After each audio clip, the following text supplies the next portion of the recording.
Hello बच्चों। बच्चों, हम अमल और शार कर चुके हैं, उनकी पहचान कर चुके हैं, लवण भी बना चुके हैं। अब हमारी अगली अभिक्रिया आती है। हमारा अगला टॉपिक जो आता है बेटा, वो आता है हमारा उदासीनीकरण। उदासीनीकरण क्या होता है? देखो, जब हम अमल को क्षार में मिलाते हैं तो उससे लवण का निर्माण होता है और जल का निर्माण होता है, जल बनता है। ठीक है, यह अभिक्रिया उदासीनीकरण कहलाती है। कहने का मतलब है कि जो हमारा अमल और क्षार होते हैं, अमल क्षार के प्रभाव को और क्षार अमल के प्रभाव को ख़त्म कर देता है, एक दूसरे के प्रभाव को ख़त्म कर देते हैं, तो क्या हो जाता है? उदासीन हो जाता है। वह अभिक्रिया उदासीनीकरण कहलाती है। जैसे हमने पढ़ा, अमल नीले लिटमस को लाल कर देता है। अब लाल हो गया ना। अब क्षार क्या कर रहा है? लाल लिटमस को नीला कर रहा है, तो वापस उसमें आ गए ना। तो ये कहता है, अब हम देखते हैं कि जब किसी अमल को क्षारक में मिलाया जाता है तो क्या होता है। हम उस सूचक का प्रयोग करने जा रहे हैं जिसका आपने अभी तक नहीं किया होगा। इसे फिनोफ्थलीन कहते हैं बेटा। अब तक हमने प्राकृतिक सूचक का प्रयोग किया था। कौन कौन से किए थे? लिटमस पत्र किया था, हमने हल्दी का प्रयोग किया था, हमने गुड़हल के फूल का प्रयोग किया था सूचक के रूप में।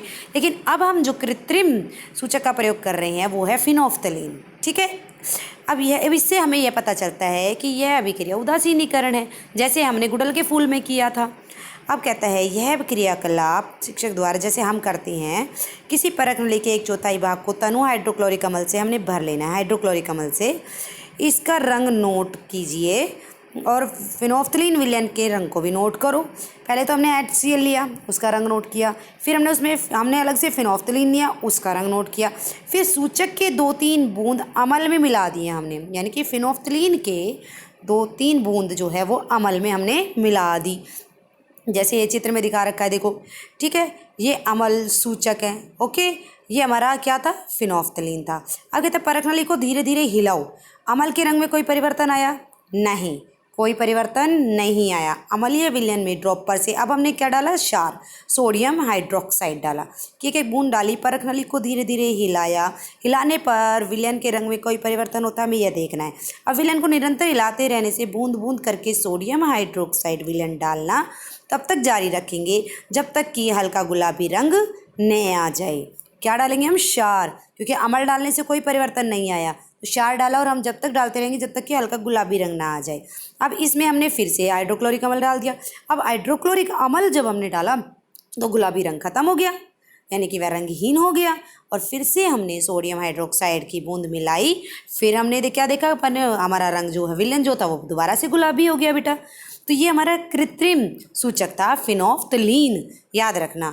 ठीक है, यह स्पष्ट है कि जब विलयन क्षारकीय होता है तो फिनोफ्थलीन जो सूचक है वो गुलाबी रंग देता है। इसके विपरीत में जब विलयन हमारा अम्लीय होता है तो वह रंगहीन हो जाता है, तो वह कोई रंग नहीं देता है। जब किसी अम्लीय विलयन में क्षारकीय विलयन को हम मिलाते हैं तो दोनों विलयन एक दूसरे के प्रभाव को उदासीन कर देते हैं। ठीक है, अब जब किसी अमल और क्षारक के विलयन को उचित मात्रा में मिलाया जाता है तो विलयन की प्रकृति न तो अम्लीय रहती है और ना ही फिर क्षारीय रहती है, क्योंकि अमल क्षार के प्रभाव को खत्म कर देता है, क्षार अमल के प्रभाव को खत्म कर देता है, तो उन दोनों की प्रकृति लुप्त हो जाती है। इस प्रकार से हमने हमारा विलयन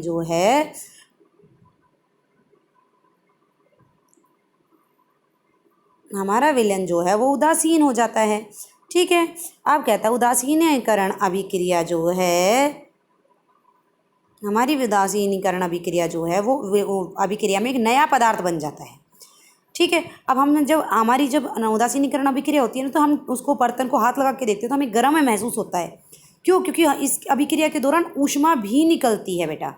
ठीक है, देखो यहाँ पे बताया हुआ है कि ऊष्मा भी निकलती है।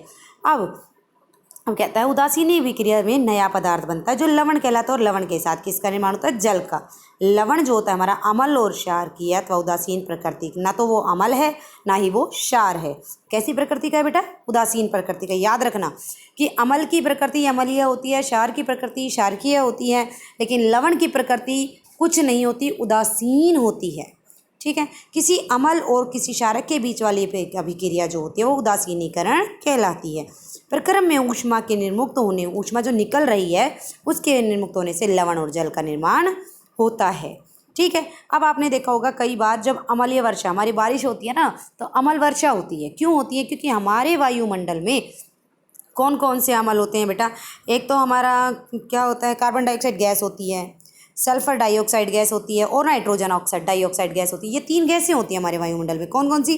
कार्बन डाइऑक्साइड, सल्फर डाइऑक्साइड और कौन सी होती है? Nitrogen dioxide. जब हमारी पहली बारिश आती है, बारिश का जो पानी होता है वो इन तीनों गैसों से मिलता है और फिर अम्ल का निर्माण कर देता है। अगर कार्बन डाइऑक्साइड से मिला तो कार्बनिक अम्ल, ठीक है। उसके बाद सल्फर डाइऑक्साइड से मिला तो सल्फ्यूरिक अम्ल बना दिया, और हमारे अगर नाइट्रोजन डाइऑक्साइड के साथ मिला तो नाइट्रिक अम्ल बना दिया। तो वो क्या हो गई? अम्लीय वर्षा। फिर वो हमारी पृथ्वी पर अम्लीय वर्षा के रूप में गिरते हैं, जिससे हमारे संगमरमर के पत्थर, जो हमारी बिल्डिंग्स हैं वो खराब हो जाती हैं। आया बेटा समझ में यहाँ तक का? उदासीनीकरण अभिक्रिया।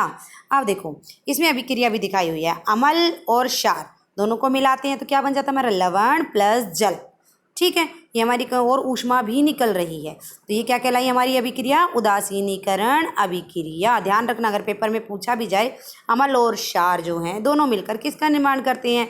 लवण का और जल का। और ये अभिक्रिया क्या कहलाती है? उदासीनीकरण। अब जैसे हाइड्रोक्लोरिक अम्ल, अम्ल की जगह हमने क्या ले लिया? हाइड्रोक्लोरिक अम्ल, जिसका सूत्र क्या होता है? HCl। तो हमने इसमें क्या मिला दिया? क्षार। सोडियम हाइड्रोक्साइड, इसका क्या सूत्र होता है? NaOH। अब सोडियम दोनों के मिलने से क्या बना? सोडियम क्लोराइड, यानी कि NaCl, और प्लस जल निकल गया और प्लस ऊष्मा भी निर्मुक्त हुई। अब बूझों ने चूने के पानी में सल्फ्यूरिक अम्ल मिलाया। अब मान लो हमने चूने का पानी ले लिया, उसमें सल्फ्यूरिक अम्ल मिला दिया, तो उसमें भी यही होगा, क्योंकि जब हम सफ़ेदी में पानी मिलाते तो एकदम की आवाज़ आती है, जाती है ना गर्म, तो वो भी उदासीनीकरण अभिक्रिया कहलाती है। अब दैनिक जीवन में हमारे इस उदासीनीकरण के क्या उदाहरण है? देखो, अपाचन, हमारे एसिडिटी हो जाती है, हमारे पेट में से दर्द होता है, खट्टी डकारें आती है, कहते हैं ना कई लोग। हमारे हमारा आमाशय कौन सा अम्ल निर्मुक्त करता है बेटा? हाइड्रोक्लोरिक अम्ल। हम सेकंड चैप्टर में पढ़ चुके हैं। हम यह भोजन के पाचन में हमारी सहायता करता है, लेकिन आमाशय में जब अम्ल ज़्यादा मात्रा में हो जाता है बेटा, तो वह कभी कभी अपाचन का कारण बन जाता है, यानी कि खाने को डाइजेस्ट नहीं करता, वो पाचित नहीं करता। और अपाचन से मुक्ति पाने के लिए हम इनो वगैरह लेते हैं ना, उनके अंदर क्या होता है? दूध या मैग्नीशियम, यानी कि हम एंटी एसिड लेते हैं, प्रति अम्ल। इनो ले लेते हैं, डाइजीन लेते हैं ना, फाकी ले लेते हैं, ऐसे ही कई चीज़ें लेते हैं जिनमें क्या होता है? प्रति अम्ल होता है, यानी कि क्षार, यानी कि क्या होता है? क्षार। और वो हमारे अम्ल के प्रभाव को ख़त्म कर देता है, जिससे हमारा पेट का दर्द, जिससे मैग्नीशियम हाइड्रोक्साइड होता है, और हमारे पेट का दर्द ठीक हो जाता है। दूसरा, चींटी, आपको जब चींटी, ततैया, मधुमक्खी काटती है, ठीक है, तो वो हमारी त्वचा के अंदर अम्ल छोड़ देती है। कौन सा अम्ल? फॉर्मिक अम्ल छोड़ देती है। अब उसके प्रभाव को ख़त्म करना होगा तो हम क्या करेंगे बेटा? क्षार लगाएंगे, ठीक है। तो डंक के प्रभाव को नमी युक्त खाने के सोडा, जो हमारे घर में मीठा सोडा होता है ना बेटा, उसको उसकी जगह रगड़ दो, वो अम्ल का प्रभाव ख़त्म हो जाएगा, ठीक है। इसके बाद कहते हैं सोडियम हाइड्रोजन कार्बोनेट, कहते हैं मीठे सोडे का सूत्र क्या है? सोडियम हाइड्रोजन कार्बोनेट, याद रखना, ये कॉपी में नोट कर लेना। अथवा कैलेमाइन विलयन पाउडर डाल दिया जाता है, जो इसके प्रभाव को ख़त्म कर देता है। कैलेमाइन विलयन जो है वो क्या है? जिंक कार्बोनेट, याद रखना, कैलेमाइन पाउडर में क्या होता है? Zinc carbonate. ओके, 2 ऑप्शन हो गए हमारे उदासीनीकरण के। तीसरा आता है मृदा उपचार, कि हमारी मिट्टी में रासायनिक उर्वरक हम डालते जाते हैं तो हमारी पृथ्वी जो है, मृदा जो अम्लीय बन जाती है, ज़्यादा अम्ल आ गए।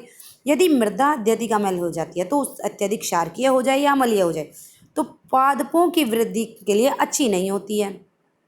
जब मृदा अत्यधिक अम्लीय होती है तो उसमें हम सफ़ेदी डाल देते हैं, बिना बुझा हुआ चूना डाल देते हैं, सूखी सफ़ेदी, ठीक है बेटा। कैल्शियम हाइड्रोक्साइड और या फिर कैल्शियम यानी कि गीली सफ़ेदी भी डाल सकते हैं, गीला बुझा हुआ चूना भी डाल सकते हैं, ठीक है। अब क्षारकों से अपचित हो जाए, अगर ज़्यादा क्षारक हो जाते हैं, मृदा क्षारकीय हो जाती है, तो हम उसमें खाद डाल देते हैं जो पशुओं से बनाई जाती है, पशुओं के अपशिष्ट पदार्थों से, ठीक है, जिससे कि वह क्षारकीय प्रकृति को उदासीन कर देते हैं। अगर मिट्टी ज़्यादा अम्लीय हो जाती है तो हम उसमें बुझा हुआ चूना डालते हैं, ताकि वह उसके प्रभाव को, अम्ल के प्रभाव को ख़त्म कर दे, उदासीन कर दे। और यदि क्षारकीय हो जाती है, ज़्यादा क्षार बन जाते हैं, तो हम उसमें खाद मिला देते हैं, ताकि क्षार के प्रभाव को उदासीन किया जा सके। कारखानों से अपशिष्ट पदार्थ, कचरा, अम्लीय पदार्थ निर्मुक्त होते हैं। ऐसे अपशिष्ट सीधे के सीधे नदियों में चले जाते हैं, जलाशयों में चले जाते हैं।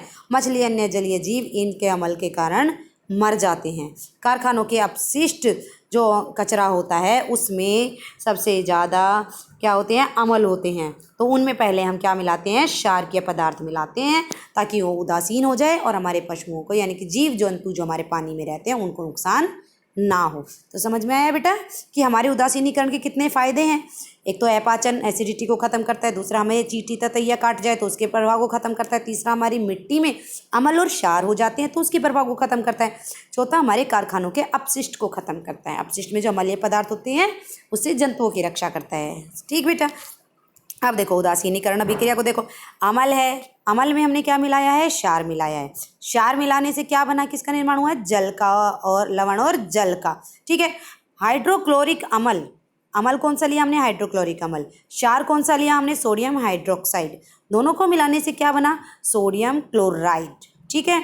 और प्लस पानी, और प्लस क्या निकली, ऊष्मा। याद रखना NaCl जो है वो हमारा सोडियम क्लोराइड है। क्या है, सोडियम क्लोराइड इसका सूत्र है। जो हमारे घर में साधारण नमक होता है बच्चों वो क्या है, NaCl। याद रखना ये हमारी उदासीनीकरण अभिक्रिया है। ठीक है। ये सभी बच्चे कॉपी में नोट कर लेना। इसके बाद देखो हमने सूचक दो प्रकार के किए हैं। सूचक क्या है, जो पदार्थ हमें ये बताता है कि कौन सा पदार्थ अम्ल है और कौन सा क्षार है। अब प्राकृतिक सूचक हमारे कौन कौन से थे, लिटमस पत्र, हल्दी, गुड़हल, यही थे। और हमने क्या किया, फिनोफ्थलीन किया। लिटमस पत्र से हमने कैसे सीखा कि भैया हमारा जो था वो अम्ल है तो नीले लिटमस को लाल कर देगा, क्षार है तो वो लाल लिटमस को नीला कर देगा। हल्दी से हमने कैसे किया कि हल्दी हमारी है तो उसके ऊपर अगर हमने क्षार रगड़ा तो वो क्या हो जाएगा, लाल हो जाएगा। ठीक है।